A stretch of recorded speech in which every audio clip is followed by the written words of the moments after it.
Assalamu alaikum and good afternoon, everyone. Interstitial lung disease is a very broad subject, so we're going to restrict our discussion to mostly fibrotic interstitial lung diseases. A brief outline, we're going to talk about the spectrum of ILDs. Then I'm going to go over some of the common signs of fibrotic ILD. Then we're going to go into the imaging criteria we use for usual interstitial pneumonia. Then we're going to move into the case-based discussion where I'll show examples of different cases of fibrotic ILD. And then if we have time, we might go over some of the mimics of fibrotic ILD, which can be confusing in some instances. So as previously discussed, ILD is such a broad topic, and we can think about ILD in terms of idiopathic ILD. There's systemic causes for it. You have drug-induced.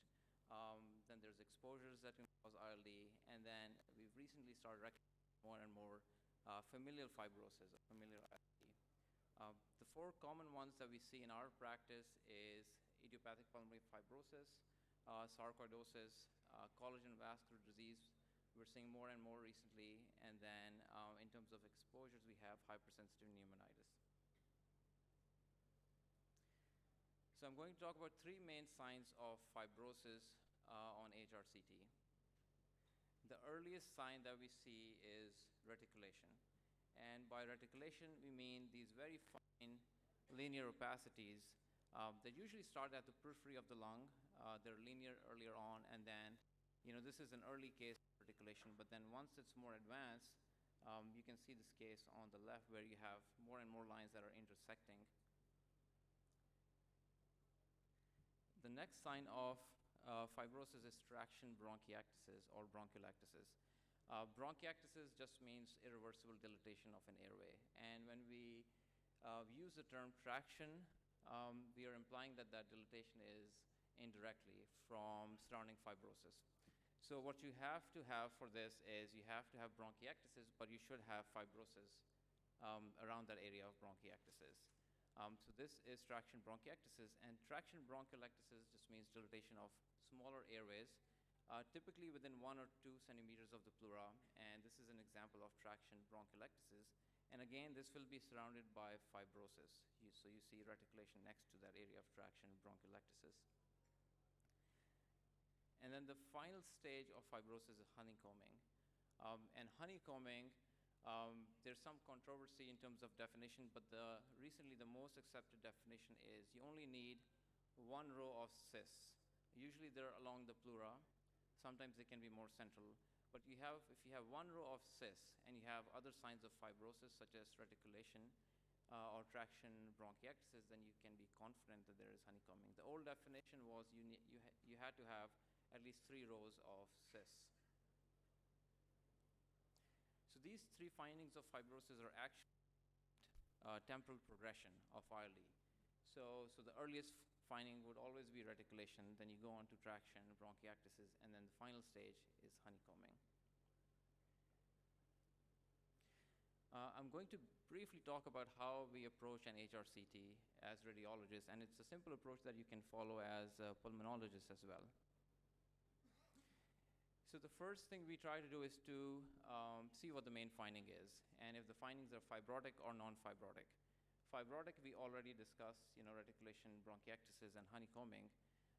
And then we have a number of non-fibrotic findings that include ground glass, mosaic, air trapping, septal thickening, nodules, such as with sarcoidosis, cysts, and consolidation. So once we've determined what the main finding is, if it's fibrotic or non-fibrotic, or what the combination of findings are, then we have to look at the distribution of those findings. And in distribution, we look at 2 different kinds of distribution. So we have to look at distribution in the axial plane, meaning is the disease more peripheral, is it more central, or is it diffuse in the axial plane? Because our differential diagnosis will change. And then the next thing we do is look in the superior-inferior plane. Is it lower lung predominant, is it upper lung predominant, or is it diffuse? So once we've looked at these 2 things, we are typically ready to make a diagnosis or a differential diagnosis. Just one slide on IPF, which has been discussed in detail, but we know it's one of the most common idiopathic interstitial pneumonias. It has a variable course. Some patients progress slowly, while others might have very rapid decline. And then typically this shows a usual interstitial pneumonia pattern on HRCT and also on histology. And then this is where our role is as radiologists.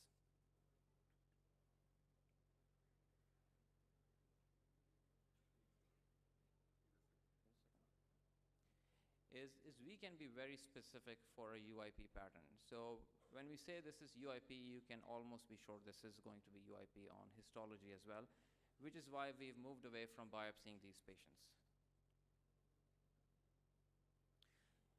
Also, it's very important to note that UIP does not really equal IPF. So we see a UIP pattern most commonly in IPF, but there's other diseases that also cause a UIP pattern. We're seeing it with connective tissue diseases, hypersensitivity pneumonitis, drugs, asbestosis, and also familial fibrosis. So as radiologists, we can tell our pulmonology colleagues that this is a UIP pattern, but we cannot really make a diagnosis of IPF on imaging. So I'm going to talk about the imaging criteria we use for UIP. And I think this figure was shown earlier, but currently there's two different systems in classifying imaging findings. One is there's a multi-society guideline that includes American Thoracic Society, and then the other system is by Fleischner Society. And we try to break these into 4 different categories. There's a UIP pattern, there's a probable UIP pattern, there's an indeterminate pattern, and then there's the 4th column, which is alternate diagnoses. Fleischner Society, came up with their own system, which is actually very similar. There's some minute differences between the two, but the management is fairly similar. And for our discussion, you can just assume that they're the same. The naming is a little bit different. They call it typical UIP. These two are the same, and then the last column they call features most consistent with a non-IPF diagnosis. So what you need for an IPF diagnosis is, the first most important thing is you have to exclude other causes of pulmonary fibrosis. And then once you have that, then you go to the HRCT. And if you have the first 2 columns, either a UIP pattern or a probable UIP pattern, then you can make a diagnosis of IPF. If you don't have those patterns, you can still have IPF, but then you need a combination of HRCT findings and some sort of biopsy. And I think this slide is important because for fibrotic interstitial pneumonias in particular, the gold standard is not HRCT, and it's not pathology either. Your gold standard is going to be your multidisciplinary consensus between pulmonologists, pathologists, radiologists, and now we also have rheumatology colleagues in our multidisciplinary team. And sometimes we have primary care physicians who are also interested.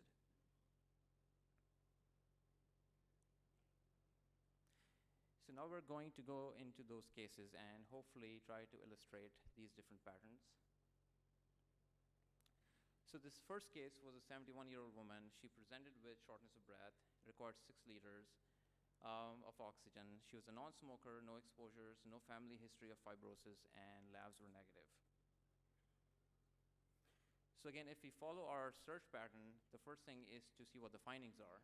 And this person has reticulation at the periphery, and then in the lower lung zones, there are areas of honeycombing. So if you have reticulation and honeycombing, and then our distribution in the axial plane is more peripheral, there's hardly any disease centrally. This is still periphery. At the lung basis, you have the diaphragmatic pleura, so we still call that peripheral lung. So it's basal predominant and peripheral predominant. So this would be a usual interstitial pneumonia pattern.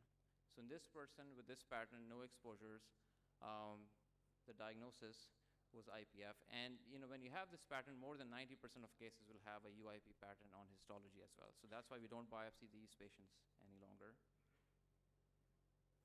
And this is the chart from ATS guidelines, which is the one we follow. So in this case, we had a patient suspected of having IPF, no cause or association. We went to HRCT and we had a UIP pattern. So in this case, most typically we don't even go to MDD for these patients. We can make a diagnosis of IPF.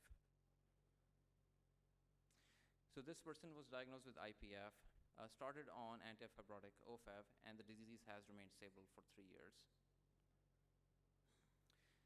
Our next case is a 61-year-old woman. She presented with fatigue, and she was short of breath with activity without any known cause.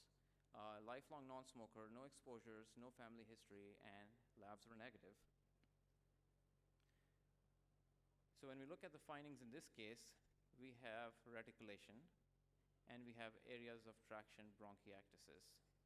And this is more apical size, this is more basal, and the disease is more in the basilar portion of the lungs. So we have pulmonary fibrosis that is peripheral and basilar predominant.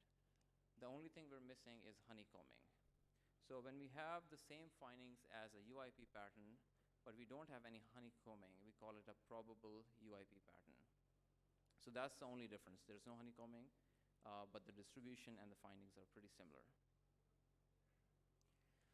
So, when we started looking at these patients on pathology, we realized that 80% of them have UIP on pathology. And then if we look at that subset of patients who have IPF, especially older individuals, smoking history, males, more than 90% will have UIP on pathology. So this 90% number is exactly the same as what you see with a UIP pattern. And these are different studies that show the prevalence of UIP on pathology when you have this pattern. So, and this is where there has been a shift in management recently. In 2011, we had something called a possible UIP, where these patients would go to surgical lung biopsy. But in 2018, we have this new category of probable UIP.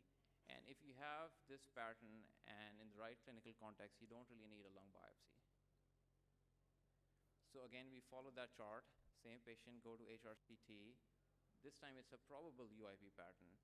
In these cases, sometimes you might go to an MDD. Sometimes you skip it if the clinical suspicion is very high. And this, we can make a diagnosis of IPF in this case. So this patient actually did have a surgical lung biopsy because this is an older case before the 2018 guidelines, and this came back as usual interstitial pneumonia. Our third case is a 67-year-old man, progressive shortness of breath, and restrictive lung disease on PFTs. He did have a history of asthma, but there were no exposures, negative family history, and negative rheumatological workup. So this is that third pattern in the ATS and Fleischner system.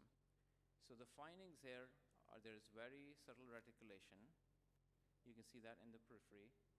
And it's slightly more basilar predominant than in the upper lung zones. But the difference is there's no honeycombing and there's no traction bronchiectasis or traction bronchiectasis. So we cannot really put this into a UIP or a probable UIP category. So this would be an indeterminate pattern for UIP. And when we use the term indeterminate, typically we actually give a differential diagnosis as to, this could be very early UIP or early NSIP, depending on what features we see. And we use this category for two different kinds of patterns. One is someone like this, where there's fibrosis, it's very mild, we don't really know what it is. It hasn't evolved itself, so typically we follow these patients, and a lot of times they evolve into one pattern or the other. And then the other category we use is cases which don't really fit any pattern.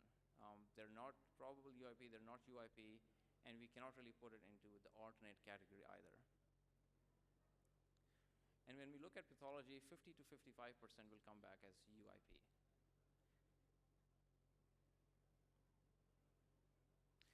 So in this case, the HRCT pattern is indeterminate. So these cases will go to MDD, we'll have a discussion. Sometimes we might come back, do additional testing. If we have all the testing, then we have to think about, doing a surgical lung biopsy or a lavage, depending on if the patient can tolerate those things. So this is that same case. That was 2017, and now this is 2019. So the fibrosis has evolved, and now you can see there are areas of traction, bronchiectasis, and bronchiectasis. So now this is a probable UIP pattern. And now if this case was presenting at this time, we can make a diagnosis of IPF. But this patient actually, this is at the time when the guidelines came out. This person had a surgical lung biopsy. He was found to have usual interstitial pneumonia, and was diagnosed with idiopathic pulmonary fibrosis and was started on OFEV, which is the antifibrotic drug. And this is the evolution after being on antifibrotics. This is 2019. This is 2024. There has been progression of fibrosis, but it's not dramatic. Maybe some early honeycombing, but the patient is clinically doing well.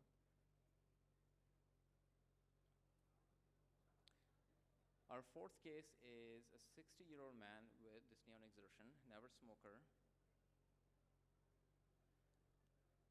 Okay, so this is where we can add value as radiologists as well. So this patient has pulmonary fibrosis, and the findings of fibrosis are there's reticulation, there's honeycombing, but when you look at the distribution, the axial distribution is peripheral. There's more fibrosis and honeycombing at the periphery, but when you look at your coronal images, the fibrosis is more in the upper lung zones, and there's also honeycombing more in the upper lung zones. And this is why expiratory scan is very important whenever you do a HRCT. This is that same person in inspiration versus expiration. So a normal lung in expiration gets more dense. So all these white areas represent normal lung parenchyma, but then you have these darker areas that are expanded, and these represent air trapping. So air trapping is one of those findings. If you have that, especially in this distribution, which is more upper lung predominant, you have to think about hypersensitivity pneumonitis. So this person did have a biopsy and was found to have hypersensitive pneumonitis. I think they weren't able to find an exposure, but in up to 1/3 of cases, you will not find an exposure. So just because there is no exposure, you can't really exclude HP, especially if the imaging is highly suggestive.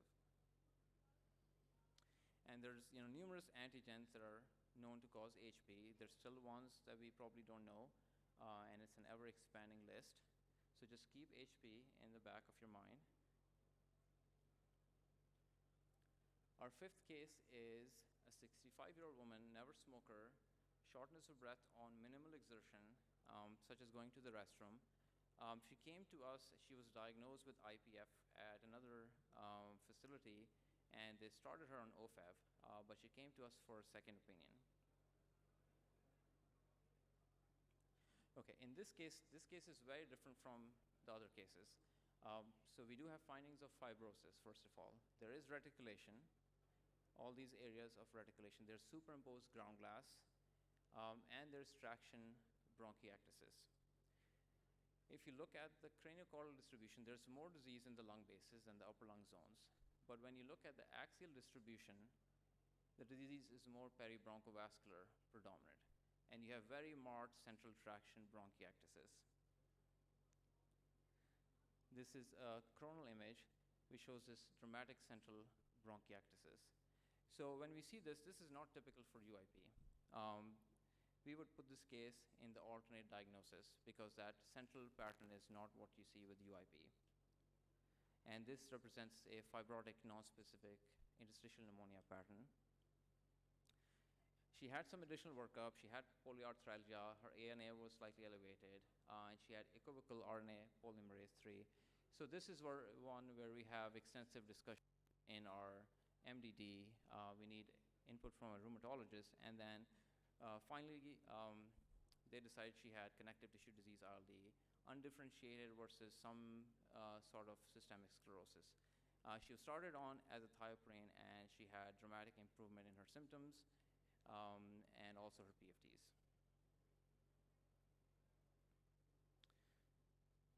Our next case is a 58-year-old woman with progressive shortness of breath, very little history.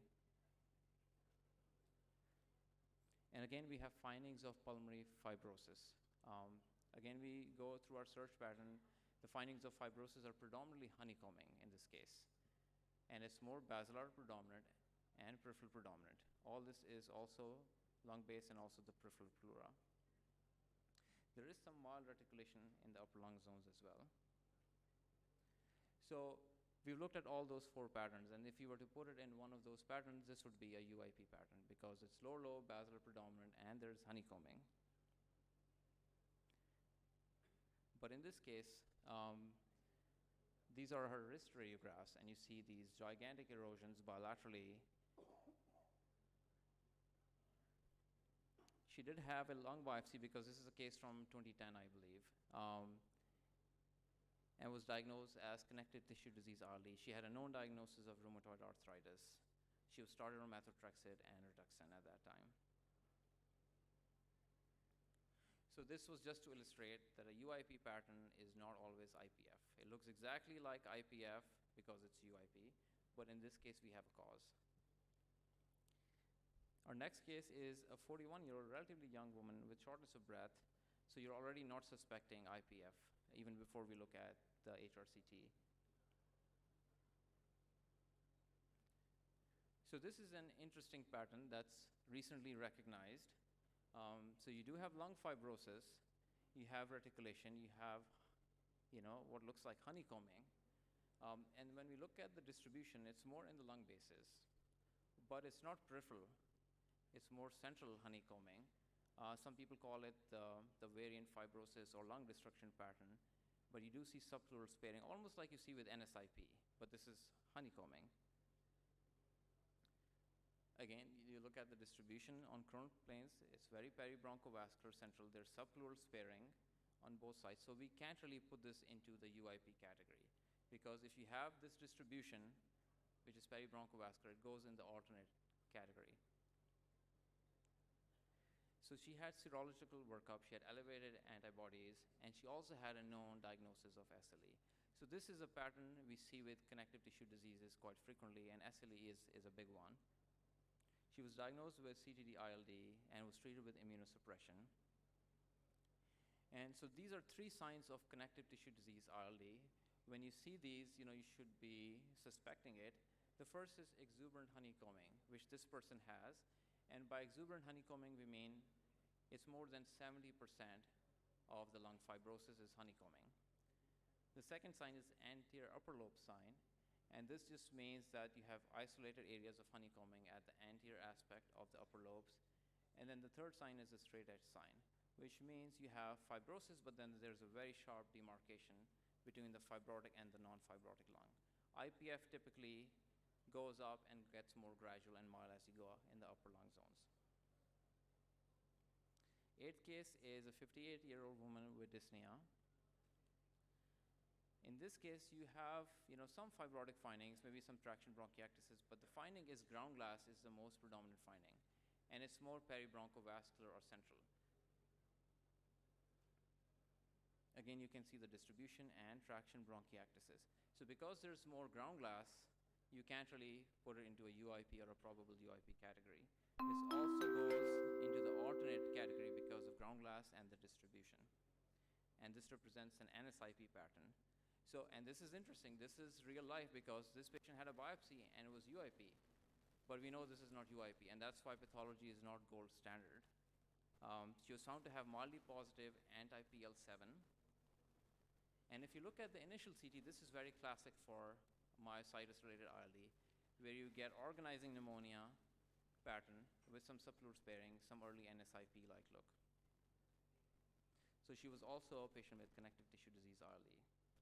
Last case is a 49-year-old with dyspnea and was previously biopsied. And this is exact opposite of a UIP pattern, where you have fibrosis, but it's in the upper lung zones with exuberant honeycombing. This person also has pulmonary hypertension, given the enlarged PAs. And this is again a case of alternate diagnosis because the distribution is very atypical for UIP. And this person also has enlarged PAs, there's right heart dilatation. This patient carried a known diagnosis of sarcoidosis. So very typical look for sarcoidosis when it's end stage. We can look at some ILD mimics in the last few seconds. This is something that gets called ILD or UIP all the time. You have reticulation that looks nodular, but it's calcified when you look at the bone windows. This is called dendriform pulmonary ossification. And you can see it with UIP, but usually it's mild. But when you see it this extensive, it's typically associated with chronic reflux of gastric acid.